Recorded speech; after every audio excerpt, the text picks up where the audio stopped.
Hello everybody and welcome back to Desert DIY. If you are new here, my name is Corey.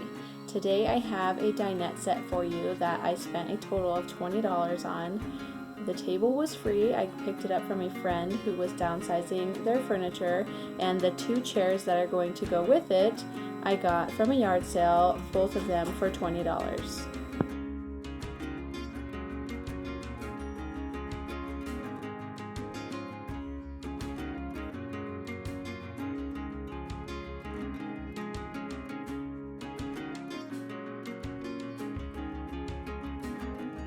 In order for me to get into these areas and sand down to the raw wood, I need to use a hand sandpaper, and that way I don't get rid of this groove that's there by power sanding. I'm going to use 220 grit sandpaper. That's where you see the number 220, and I just fold it in half and get in that crack there.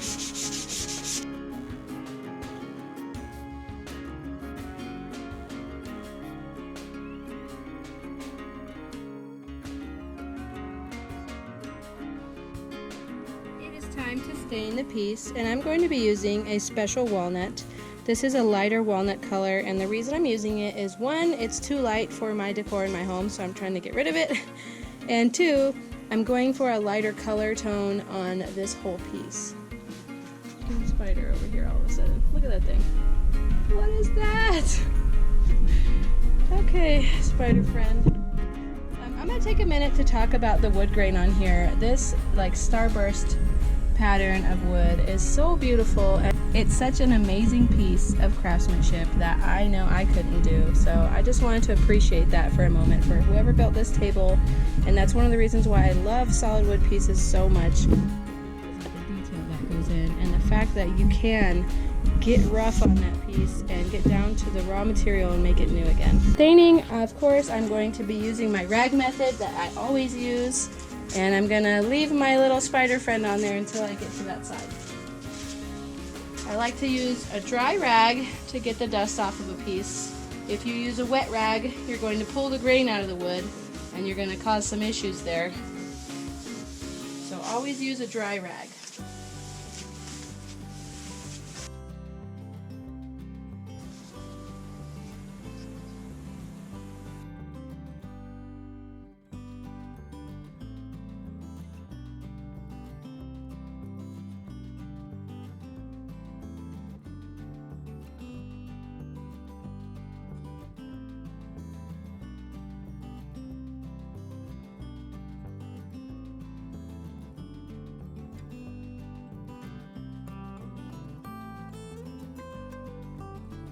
Unfortunately, there were some stains in the wood that are popping through now that I've stained it, so I'm going to have to go with a dark color stain on this piece.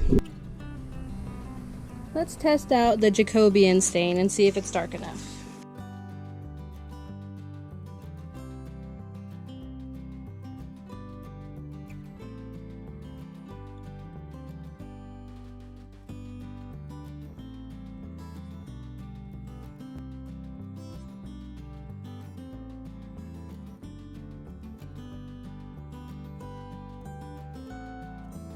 So I thought about it, and I don't have a darker stain than the one that I just used, and it would need the darkest stain I could possibly put on there, which I don't have.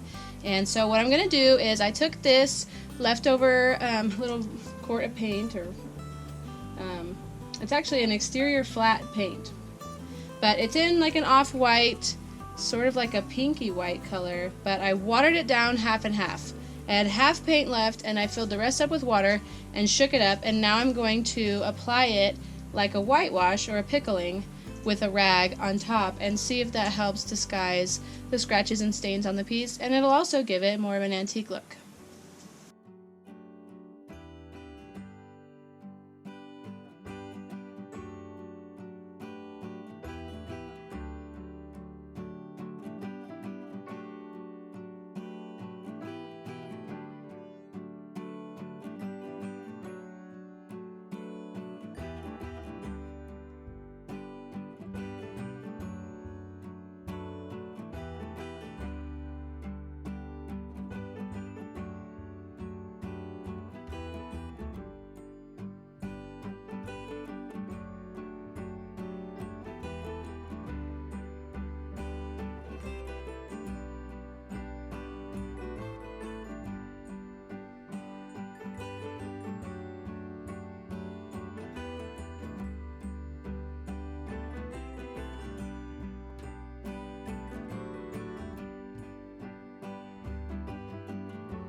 I really liked how that finish came out on the top of the table, so I decided to test it out on the bottom of the piece. And I'm going to definitely need to do a couple coats of this whitewash technique, but I really do like how it looks. My husband's not a big fan, and I'm sure there's going to be others watching who are not a big fan of this finish, but I think that there are people who do love this type of look, and I think that it will sell.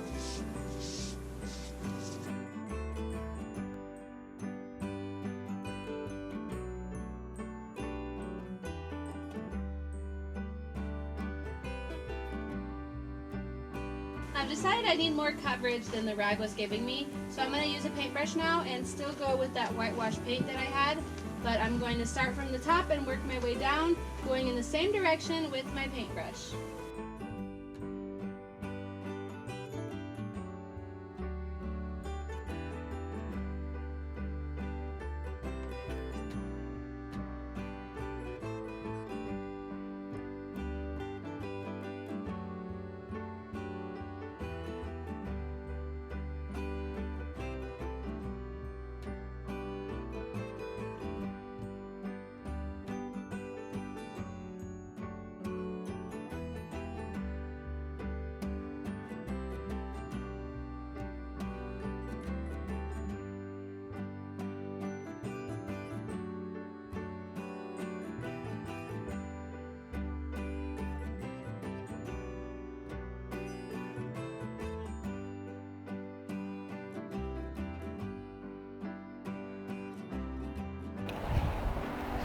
I picked up this pair of bar stools here at a yard sale for $10 to go with this table, and I'm going to be recovering it with this drop cloth to kind of lighten it up and bring it into the color scheme of this table here.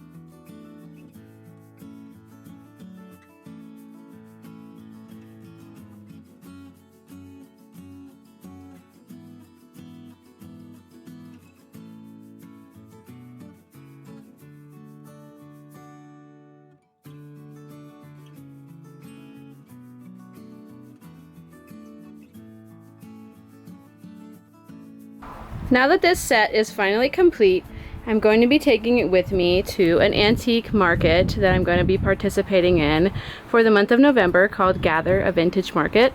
And this set will be up for sale in a store called Roses and Rhubarbs, along with tons of my other small items and another couple smaller pieces of furniture. Thank you so much for watching, and if you liked what you saw, then don't forget to hit that subscribe button down below. I also am going to link a video down in the description box for my giveaway. I'm doing a Amazon gift card giveaway for a lucky subscriber when I hit 2,500 subscribers.